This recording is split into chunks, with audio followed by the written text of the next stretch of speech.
आजेर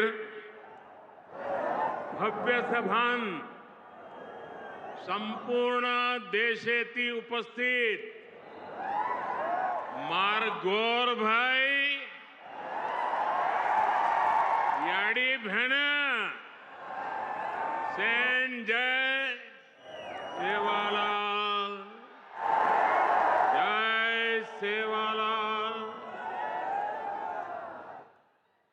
महाराष्ट्र के governor CP Radhakrishnan जी, यहां के लोकप्रिय मुख्यमंत्री एकनाथ शिंदे जी,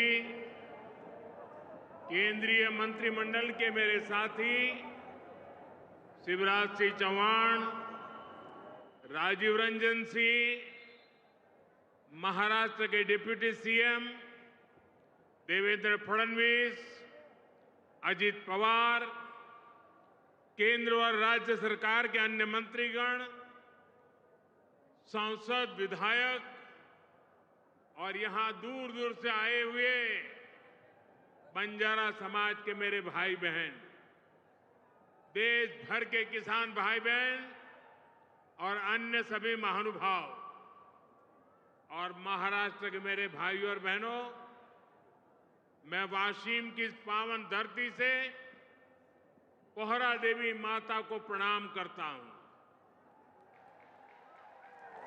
आज नवरात्र में मुझे माता जगदम्बा के मंदिर में उनका आशीर्वाद प्राप्त करने का सौभाग्य मिला है।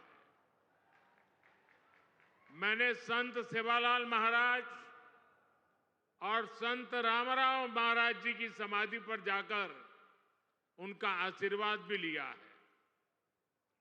मैं इस मंच से इन दोनों अपने महान संतों को शीश झुका करके नमन करता हूं। आज महान योद्धा और गोंडवाना रानी दुर्गावती जी की जन्म जयंती भी है।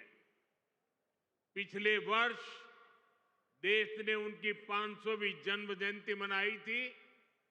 मैं रानी दुर्गावती को भी नमन करता हूं। साथियों, आज हरियाणा में मतदान भी हो रहा है। मैं हरियाणा के सभी देशभक्त लोगों से अपील करूंगा कि ज्यादा से ज्यादा संख्या में वोट करें। आपका वोट हरियाणा को विकास की नई ऊंचाई पर ले जाएगा। साथियों, नवरात्रि के इस पावन पवित्र समय में मुझे अभी पीएम किसान सम्मान निधि की 18वीं किस्त जारी करने का अवसर मिला है। देश के 9.5 करोड़ किसानों के खातों में आज 20,000 करोड़ रुपए ट्रांसफर किए गए हैं। महाराष्ट्र की डबल इंजन की सरकार तो यहां के किसानों को डबल फायदा पहुंचा रही है। नमो शेतकारी महासम्मान योजना के तहत महाराष्ट्र के 90 लाख से ज्यादा किसानों को करीब 1900 करोड़ रुपए दिए गए हैं। आज कृषि, पशुपालन और किसान उत्पाद संघ एफपीओ से जुड़े सैकड़ों करोड़ रुपए के प्रोजेक्ट भी जनता को समर्पित किए गए हैं। पोहरा देवी के आशीर्वाद से मुझे अभी लाड़की बहन योजना की लाभार्थियों को मदद देने का भी सौभाग्य मिला है। ये योजना नारी शक्ति का सामर्थ्य बढ़ा रही है। मैं महाराष्ट्र के भाई बहनों को, देश के सभी किसान भाई बहनों को हार्दिक बधाई देता हूं। साथियों, आज यहां आने से पहले मुझे पोहरा देवी में बंजारा विरासत संग्रहालय के लोकार्पण का भी सौभाग्य मिला है। देश की महान बंजारा संस्कृति, इतनी बड़ी विरासत, इतनी प्राचीन परंपरा, ये म्यूजियम देश की नई पीढ़ियों को इनसे परिचित कराएगा। और मैं आप सबसे आग्रह करता हूं, ये जो मंच पर बैठे हैं उनको भी आग्रह करता हूं कि आज जाने से पहले ये बंजारा विरासत संग्रहालय देख करके ही जाना।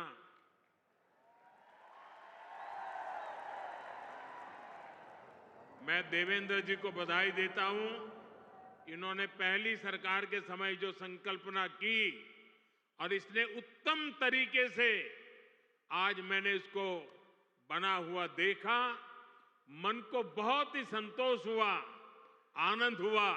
और मैं तो आपसे आग्रह करूंगा, आप तो देखें, आपके पूरे परिवार को बाद में समय निकाल करके इसे देखने के लिए जरूर भेजें।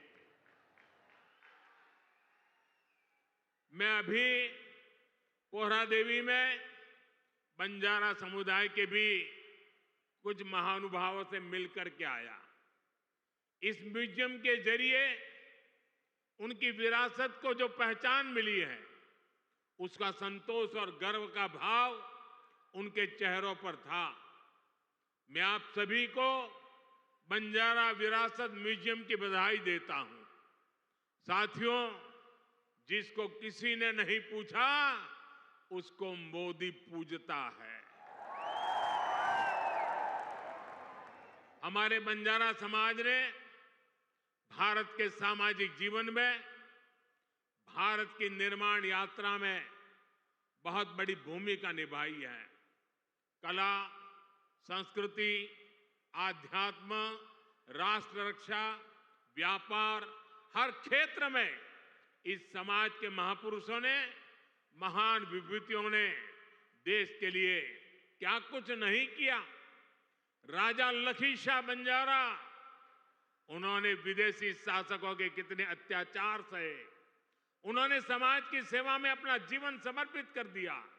संत सेवालाल महाराज, स्वामी हाथीराम जी, संत ईश्वर सिंह बापू जी, संत डॉक्टर रामराव बापू महाराज, संत लक्ष्मण चैतन्य बापू जी, हमारे बंजारा समाज ने ऐसे कितने ही संत दिए जिन्होंने भारत की आध्यात्मिक चेतना को असीम ऊर्जा दी।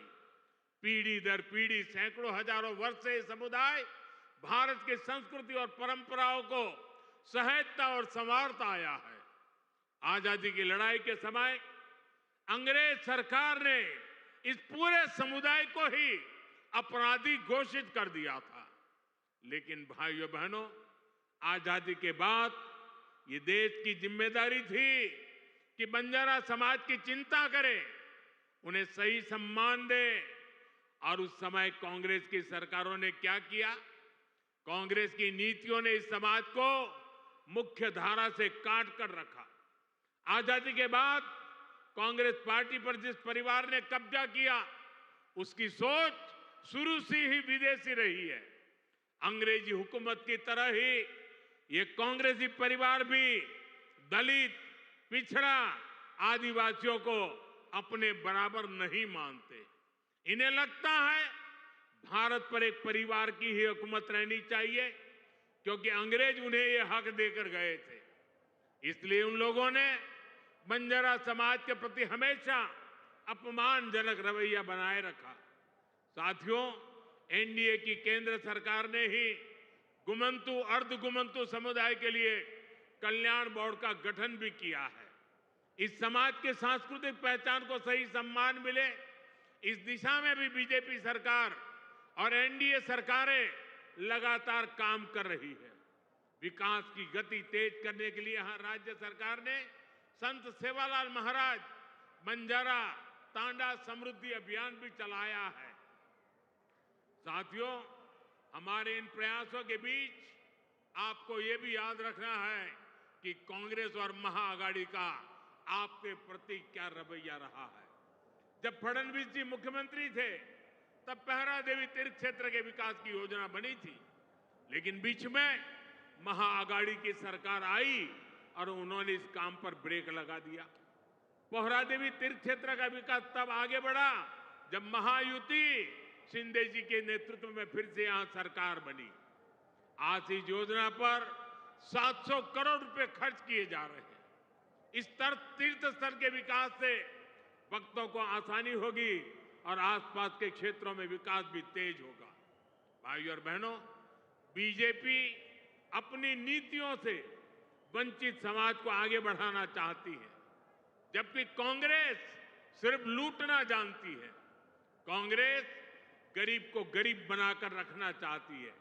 कमजोर और गरीब भारत कांग्रेस को उसकी राजनीति को बहुत सूट करता है। इसलिए आप सभी को कांग्रेस से बहुत सावधान रहना है। आज कांग्रेस को पूरी तरह से अर्बन नक्सल का गिरोह चला रहा है। कांग्रेस को लगता है कि अगर सब एक हो गए तो देश को बांटने का उनका एजेंडा फेल हो जाएगा। इसलिए हमें आपस में लड़वाना चाहते हैं। पूरा देश देख रहा है कांग्रेस के खतरनाक एजेंडों को विकास सपोर्ट, किसका सपोर्ट मिल रहा है? जो लोग भारत को आगे बढ़ने से रोकना चाहते हैं वो इन दिनों कांग्रेस के सबसे करीबी दोस्त हैं। इसलिए समय एक होने का है। हमारी एकता ही देश को बचाएगी। भाइयों और बहनों, मैं महाराष्ट्र के लोगों को कांग्रेस की एक और करतूत बताना चाहता हूं। आपने खबरों में देखा होगा, अभी दिल्ली में हजारों करोड़ रुपए का ड्रग्स पकड़ा गया। और देखिए दुख की बात, इस ड्रग्स रैकेट का मुख्य सरगना कौन निकला? कांग्रेस का एक नेता उसका मुख्य सरगना निकला। कांग्रेस युवाओं को नशे की लत में धकेलकर उस पैसे से चुनाव लड़ना और जीतना चाहती है। हमें इस खतरे से सावधान रहना है और दूसरों को भी सावधान करना है। हमें साथ मिलकर ये लड़ाई जीतनी होगी। साथियों, आज हमारी सरकार का हर निर्णय, हर नीति विकसित भारत को समर्पित है और विकसित भारत का बहुत बड़ा आधार हमारे किसान हैं। किसानों को सशक्त बनाने की दिशा में आज कई बड़े कदम उठाए गए हैं।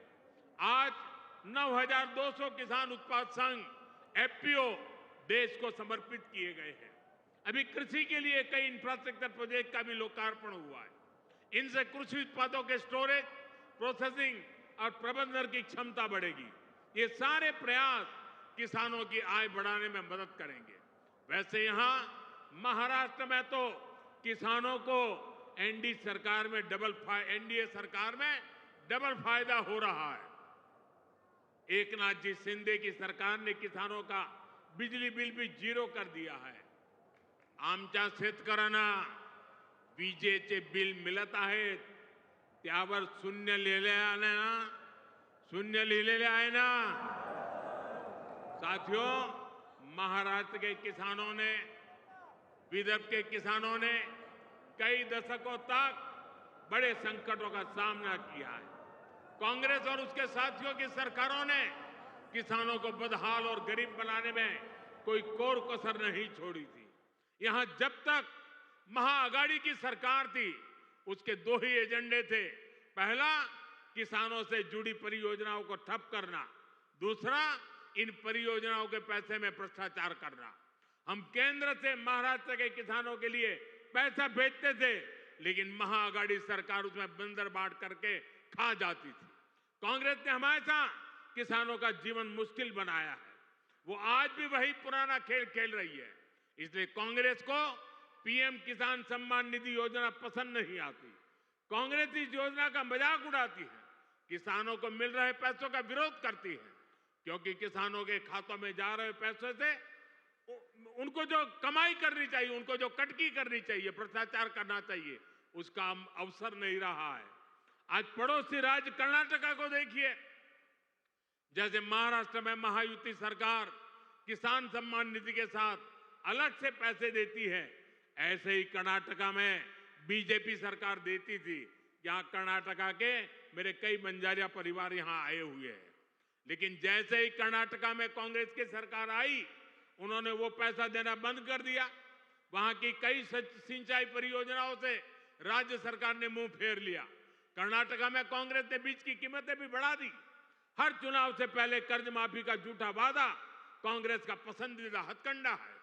तेलंगाना में ये लोग कर्ज माफी का वादा करके सत्ता में आए, लेकिन सरकार बनने के बाद इतना समय गुजर गया, अब किसान कुछ पूछ रहे हैं कि उनका कर्ज माफ क्यों नहीं हुआ। भाइयों और बहनों, हमें भूलना नहीं है, महाराष्ट्र में भी कांग्रेस और महाआघाड़ी सरकार ने सिंचाई से जुड़े कितने कामों को रोक कर रखा था। जब एनडीए सरकार आई, उसने इस दिशा में तेजी से काम किया। महाराष्ट्र सरकार ने वैनगंगा, नलगंगा नदियों को लिंक करने की योजना को मंजूरी दी है। करीब 90,000 करोड़ रुपए की इस परियोजना से अमरावती, यवतमाळ, अकोला, बुल्डाना, वाशिम, नागपुर और वर्धा में पानी की कमी को दूर होगी। महाराष्ट्र की सरकार कपास और सोयाबीन की खेती करने वाले किसानों को आर्थिक मदद भी दे रही है। किसानों के खातों में कपास और सोयाबीन के लिए 10-10 हजार रुपए दिए जा रहे हैं। हाल ही में अमरावती के टेक्सटाइल पार्क का शिलान्यास भी किया गया। इस पार्क से कपास किसानों को बड़ी मदद मिलेगी। साथियों, हमारे महाराष्ट्र में देश की आर्थिक प्रगति का नेतृत्व करने की असीम क्षमता है। ये तभी होगा जब गांव, गरीब, किसान, मजदूर, दलित, वंचित सबको आगे बढ़ाने का अभियान मजबूती से चलता रहेगा। मुझे विश्वास है आप सब अपना आशीर्वाद बनाए रहेंगे। हम सब साथ मिलकर विकसित महाराष्ट्र, विकसित भारत के सपने को पूरा करेंगे। इसी कामना के साथ मैं एक बार फिर हमारे किसान साथियों और मेरे बंजारा समाज के सब भाई बहनों को बहुत बहुत बधाई देता हूं। मेरे साथ बोलिए भारत माता की, भारत माता की, भारत माता की। बहुत बहुत धन्यवाद।